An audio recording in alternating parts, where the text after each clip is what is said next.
Welcome to cooking it simple. ഞാൻ ജെസ്സി. ഇന്ന് എത്തിയിട്ടുള്ളത് ചോക്ലേറ്റ് ഷിഫോൺ കേക്കിൻ്റെ റെസിപ്പി ആയിട്ടാണ്. വളരെ ഈസി ആയിട്ട് ആർക്കും ചെയ്തെടുക്കാൻ പറ്റുന്ന ഒരു കേക്ക് റെസിപ്പിയാണ് ഇത്. നല്ല പഞ്ഞി പോലെയുള്ള സോഫ്റ്റ് ആയിട്ടുള്ള ഒരു ചോക്ലേറ്റ് കേക്കാണ്. അപ്പോൾ എല്ലാവരും തീർച്ചയായിട്ടും ട്രൈ ചെയ്ത് നോക്കുക. ഇതുപോലെ തന്നെ വീഡിയോ ഇഷ്ടപ്പെട്ട് കഴിഞ്ഞാൽ തീർച്ചയായിട്ടും സബ്സ്ക്രൈബ് ചെയ്യുക. താഴെ കാണുന്ന സബ്സ്ക്രൈബ് ബട്ടൺ ക്ലിക്ക് ചെയ്യുക. കൂടെ വരുന്ന ബെല്ലൈക്കണിൽ നിന്ന് ഓൾ എന്ന ഓപ്ഷൻ എടുക്കുക. അപ്പോഴേ ഞാൻ വീഡിയോസ് ഇടുമ്പോൾ നിങ്ങൾക്ക് നോട്ടിഫിക്കേഷൻ കിട്ടുള്ളൂ. അപ്പോൾ തീർച്ചയായിട്ടും എല്ലാവരും അതൊന്ന് ചെയ്ത് നോക്കുക. അപ്പോൾ എങ്ങനെയാണ് ഈ സോഫ്റ്റ് ആയിട്ടുള്ള കേക്ക് ഉണ്ടാക്കുകയെന്ന് നമുക്ക് നോക്കാം. ഇതിനായിട്ട് ഞാൻ ആദ്യം തന്നെ ഒരു പാത്രത്തിലേക്ക് 1/2 കപ്പ് പാലെടുത്തിട്ടുണ്ട്. റൂം ടെമ്പറേച്ചറിലുള്ള പാലാണ്, സാധാ പശുവിൻ പാൽ തന്നെയാണ്. അതിലേക്ക് ഒരു 1/4 കപ്പ് ഓയിൽ ഒഴിച്ചു കൊടുക്കുന്നുണ്ട്. ഇനി നമുക്ക് ഇതിലേക്ക് 4 കോഴിമുട്ടയുടെ മഞ്ഞ ചേർത്ത് കൊടുക്കാം. ഞാനിപ്പോൾ മഞ്ഞ മാത്രമാണ് ചേർക്കുന്നത്. വലിയ കോഴിമുട്ടയാണ്, റൂം ടെമ്പറേച്ചറിലുള്ള മുട്ടയാണ് ഞാൻ എടുത്തിട്ടുള്ളത്.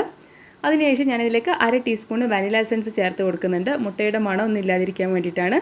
ഇനി ഇതെല്ലാം കൂടെ നമുക്കൊരു വിസ്ക് ഉപയോഗിച്ചിട്ട് നന്നായിട്ടൊന്ന് അടിച്ചെടുക്കാം. അടിച്ച് പതപ്പിക്കൊന്നും വേണ്ട കേട്ടോ, ജസ്റ്റ് ഒന്ന് മിക്സ് ചെയ്താൽ മതി.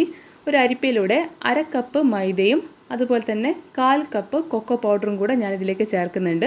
ഇതിൻ്റെ കൂടെ തന്നെ നമുക്ക് കുറച്ച് ബേക്കിംഗ് പൗഡർ വേണം. 1/2 ടീസ്പൂൺ ബേക്കിംഗ് പൗഡർ മതി. അതുപോലെ തന്നെ കുറഞ്ഞ അളവിൽ ഉപ്പിട്ട് കൊടുക്കുന്നുണ്ട്. 2-3 നുള്ളു ഉപ്പിട്ടാൽ മതി. ഇതെല്ലാം കൂടെ ഒന്ന് അരിപ്പയിലൂടെ അരിച്ചെടുത്തിട്ട് വേണം ഈ ഒരു മിക്സ്ചറിലേക്ക് ചേർക്കാനായിട്ട്. അതിനുശേഷം നേരത്തെ നമ്മൾ ചെയ്ത പോലെ തന്നെ വിസ്ക് ഉപയോഗിച്ചിട്ട് ഈ ഒരു മിക്സ്ചർ നന്നായിട്ടൊന്ന് മിക്സ് ചെയ്തിട്ട് എടുക്കുക. കട്ടയൊന്നും ഇല്ലാത്ത രീതിയിൽ വേണം മിക്സ് ചെയ്തെടുക്കാനായിട്ട്.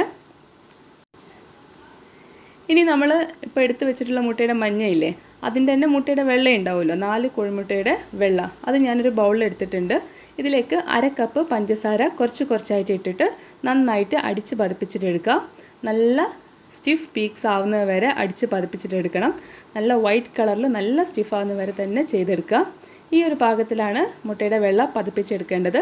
അതിനുശേഷം ഈ പതിപ്പിച്ച് വെച്ചിട്ടുള്ള വെള്ളയിൽ നിന്ന് കുറച്ചൊരു പോർഷൻ എടുത്തിട്ട് ഈ നേരത്തെ നമ്മൾ മിക്സ് ചെയ്ത് വെച്ചിട്ടുള്ള ആ മൈദയുടെയും മുട്ടയുടെ മഞ്ഞയും അതുപോലെ തന്നെ കൊക്കോ പൗഡറിൻ്റെ മിക്സ്ചറില്ലേ, അതിലേക്ക് ഇതുപോലെ കട്ട് ആൻഡ് ഫോൾഡ് മെത്തേഡിൽ ഒരു സ്പാച്ചിൽ ഉപയോഗിച്ചിട്ട് മിക്സ് ആക്കി കൊടുക്കുക. മുഴുവനായിട്ടും ചേർക്കേണ്ട, ചെറിയൊരു പോർഷൻ ചേർത്താൽ മതി. അതിനുശേഷം ആ ഒരു കൂട്ട് ബാക്കിയുള്ള മുട്ടയുടെ വെള്ള പതിപ്പിച്ചതിലേക്ക് ചേർത്തിട്ട് ഇതേ രീതിയിൽ തന്നെ നമുക്ക് മിക്സ് ചെയ്തിട്ട് എടുക്കുക. കട്ട് ആൻഡ് ഫോൾഡ് മെത്തേഡ് തന്നെയാണ് മിക്സ് ചെയ്തെടുക്കേണ്ടത്. നമ്മൾ അടിച്ചു വെച്ചിട്ടുള്ള മുട്ടയുടെ വെള്ളയിൽ നിന്ന് ഇതിൻ്റെ ഏരിയേഷനൊന്നും പോകാത്ത രീതിയിൽ മിക്സ് ആക്കിയിട്ട് എടുക്കുക. ഇത് ബേക്ക് ചെയ്യാനായിട്ട് ഞാൻ 16 സെൻറ്റിമീറ്റർ വായ്വട്ടമുള്ള ഒരു ബേക്കിംഗ് പാത്രം എടുത്തിട്ടുണ്ട്. ഒരു അലുമിനിയം ടിന്നാണ്. അതിനകത്ത് കുറച്ച് ഓയിലൊന്ന് ബ്രഷ് ചെയ്ത് കൊടുക്കുന്നുണ്ട്. എന്നിട്ട് അടിഭാഗത്തായിട്ട് ഒരു ബേക്കിംഗ് പേപ്പർ വെച്ച് കൊടുക്കുന്നുണ്ട്. ഇത് കേക്ക് സ്റ്റിക്കായി പോകാതിരിക്കാൻ വേണ്ടിയിട്ടാണ്. ഇനി നമുക്കിതിലേക്ക് നമ്മുടെ കേക്കിൻ്റെ മിക്സ്ചർ ഒഴിച്ചു കൊടുക്കുക. ഒഴിച്ചതിന് ശേഷം ഒന്ന് ടാപ്പ് ചെയ്ത് കൊടുക്കുക. എന്തെങ്കിലും എക്സ്ട്രാ ആയിട്ടുള്ള എയർ ബബിൾസ് ഉണ്ടെങ്കിൽ, വലിയ എയർ ബബിൾസ് ഉണ്ടെങ്കിൽ പോകാനായിട്ടാണ് നമ്മൾ ചെയ്യുന്നത്. അതുപോലെ തന്നെ ഈ ഒരു കേക്ക് നമ്മൾ ബേക്ക് ചെയ്യാൻ പോകുന്നത് ഒരു പ്രത്യേക രീതിയിലാണ്. നമ്മളിത് ഡയറക്റ്റായിട്ടല്ല ബേക്ക് ചെയ്യുന്നത്. ഈ ഒരു ബേക്കിംഗ് ടിന്നില്ലേ, അത് വലിയ ഒരു ബേക്കിംഗ് ടിന്നിലേക്ക് ഇറക്കി വയ്ക്കുക. അതിനുശേഷം അതിൻ്റെ അകത്തേക്ക് നല്ല തിളച്ച വെള്ളം ഒഴിച്ചു കൊടുക്കുക. എന്നിട്ടാണ് നമ്മളിത് ബേക്ക് ചെയ്യാനായിട്ട് വെക്കുന്നത്. ഇങ്ങനെ ചെയ്ത് കഴിഞ്ഞാൽ കേക്ക് നല്ല ഈവൺ ആയിട്ട് തന്നെ നമുക്ക് ബേക്കായിട്ട് കിട്ടും. നല്ല സ്പഞ്ചി ആയിരിക്കും, ഡ്രൈ ഒന്നും ആവില്ല. ഈ ഒരു സമയത്ത് ഞാൻ എൻ്റെ ഓവൻ പ്രീഹീറ്റ് ചെയ്തിട്ടുണ്ട്. 150 ഡിഗ്രി സെൽഷ്യസിലാണ് പ്രീഹീറ്റ് ചെയ്തിട്ടുള്ളത്. 150 ഡിഗ്രി സെൽഷ്യസിൽ 40 മുതൽ 45 മിനിറ്റ് വരെയാണ് ഈ ഒരു കേക്ക് ബേക്ക് ആവാനായിട്ട് എടുത്തിട്ടുള്ള സമയം. ഒരു ടൂത്ത് പിക്ക് ഒന്ന് കുത്തി നോക്കുക, ക്ലീൻ ആയിട്ട് വരുന്നുണ്ടെങ്കിൽ കേക്ക് ബേക്കായി എന്നാണ്. കേക്ക് ചൂട് തണിഞ്ഞു കഴിഞ്ഞാൽ കേക്ക് ഒന്ന് ഷ്രിങ്ക് ആവും, അതായത് ഒന്ന് ചുരുങ്ങും, സൈഡിൽ നിന്നൊക്കെ വിട്ടിട്ട് വരും. അപ്പോൾ ഒന്ന് ടാപ്പ് ചെയ്ത് കൊടുക്കുക. എന്നിട്ട് ടിന്നിൽ നിന്ന് പുറത്തേക്ക് എടുക്കുക. അടിയിൽ വെച്ചിട്ടുള്ള ബേക്കിംഗ് പേപ്പർ എടുത്ത് കളയാം.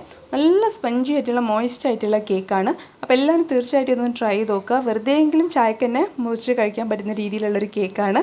വായിലിട്ട് അലിഞ്ഞു പോകുന്ന നല്ലൊരു ഷിഫോൺ കേക്കാണ്. അപ്പോൾ എല്ലാവരും ട്രൈ ചെയ്ത് നോക്കുക. എന്നിട്ട് ഫീഡ്ബാക്ക് അറിയിക്കുക. നമുക്ക് പുതിയൊരു വീഡിയോ ആയിട്ട് കാണാം. അതുവരെ എല്ലാവരും സേഫായിട്ടിരിക്കുക.